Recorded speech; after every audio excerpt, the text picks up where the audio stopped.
The world is quiet, but these stories are just waking up. I'm Kalen, and I read original late night tales to help you wind down.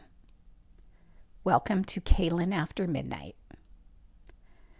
They say that travel broadens the mind. Personally, I think mostly it just tests your blood pressure and your ability to keep a straight face when your life turns into a romantic comedy you never auditioned for. It was 2 a.m. in the lobby of the Grand Hibiscus Resort. Now, the grand part, was doing a lot of heavy lifting in that name. It was mid-February, and while everyone else was doing the whole roses and candlelight thing back home, I had decided to spend Valentine's week solo in a tropical paradise. I needed a Kalen reset. I was standing at the front desk, covered in a fine layer of dust and traveler's fatigue. "I'm sorry, sir," the night clerk said, squinting at his flickering screen. His name tag said Steve, but he looked like a man who hadn't seen sunlight since the late 90s. "We don't have a reservation for a Kalen Smith in a standard queen room." I leaned against the mahogany counter, which felt suspiciously like plastic. "I have the confirmation right here, Steve. Look. Smith, Kalen. February 14th to the 21st. Steve tapped a few keys, frowned, and then his face lit up with a terrifying amount of energy for 2 a.m. "Ah, I see the problem. You aren't in a standard queen. You have been upgraded to the Everlasting Devotion penthouse suite." I froze. "The what?" "The penthouse.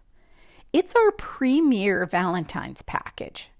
It includes the private balcony, the heart-shaped hot tub, and the midnight chocolate fountain experience. It says here the reservation was confirmed 6 months ago. You're a lucky man, Mr. Smith." I knew deep down that I hadn't booked a Devotion penthouse. I'm lucky if I remember to book a window seat. But it was 2 a.m. I was exhausted, and he had mentioned a chocolate fountain. "I'll take the keys," I said, trying to sound like a man who regularly sleeps in rooms named after Hallmark cards. The elevator opened directly into the suite, and I was immediately hit by the scent of 10,000 roses.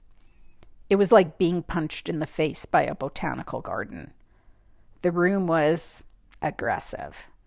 There were silk rose petals everywhere. They were on the bed, in the sink, floating in the bathtub. There was a giant swan made of towels on the pillows. Not just any swan, but 2 swans intertwining their necks to form a heart. And one of them was wearing a tiny, glittery top hat. "Well," I whispered to the top-hatted towel swan, "I guess it's just us tonight." I spent the next hour trying to navigate the amenities. The hot tub had a button labeled Romantic Mood Lighting. When I pressed it, the entire room started strobing in a deep neon red that made the place look less like a honeymoon suite and more like a submarine under torpedo attack. Then there was the gift basket. It was filled with couples connection cards, prompts that were designed to help you rediscover your partner. I picked one up. "What is your favorite memory of our first date?" I looked at the towel swan. "Probably when you were just a flat piece of fabric in the laundry room," I muttered. I was halfway through a very expensive bottle of Love Potion sparkling cider when the internal room phone rang. "Hello," I answered. "Is this the penthouse?" a woman's voice asked. She sounded exhausted and slightly annoyed.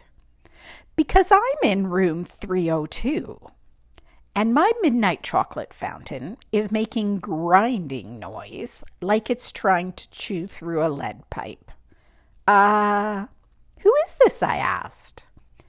"This is Kara Smith," she said, "the person who actually paid for the devotion package 6 months ago.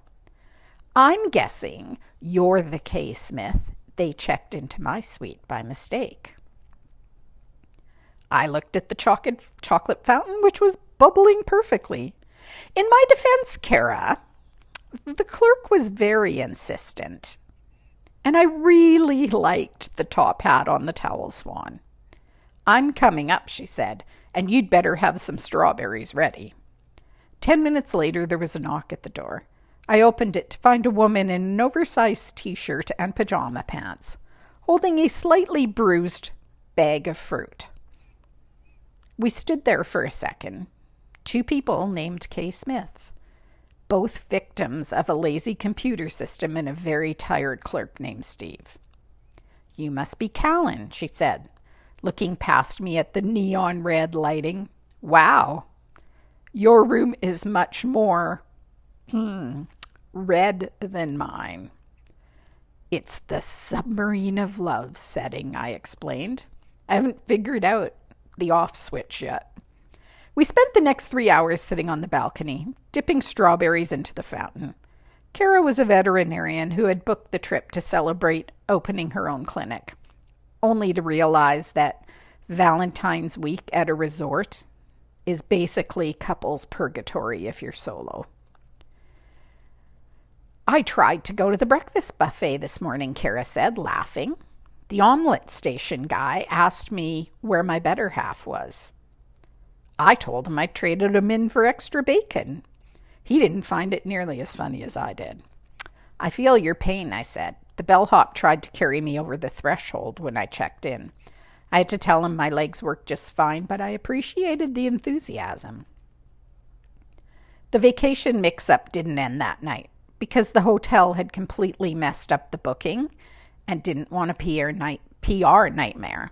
The manager agreed to let us both stay for free. The catch? We had to share the perks of the penthouse to save them money on the chocolate fountain refills.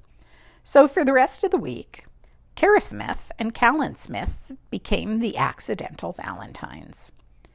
We didn't do the romantic stuff. We went ziplining, where she proved she was way braver than me. We went to a local dive bar that specifically forbade playing of love songs.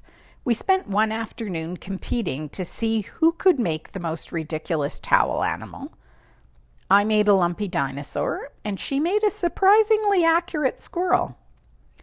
On the final night, we were back in the penthouse. The red lights were finally off, replaced by the natural silver glow of the moon over the ocean.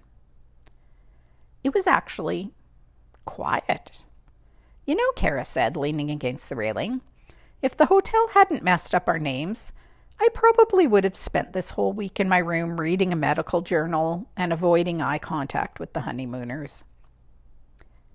"And I would have been in a standard queen room with a view of the parking lot," I added, without a top-hatted swan to keep me company. We looked at each other. There was that moment. You know the one.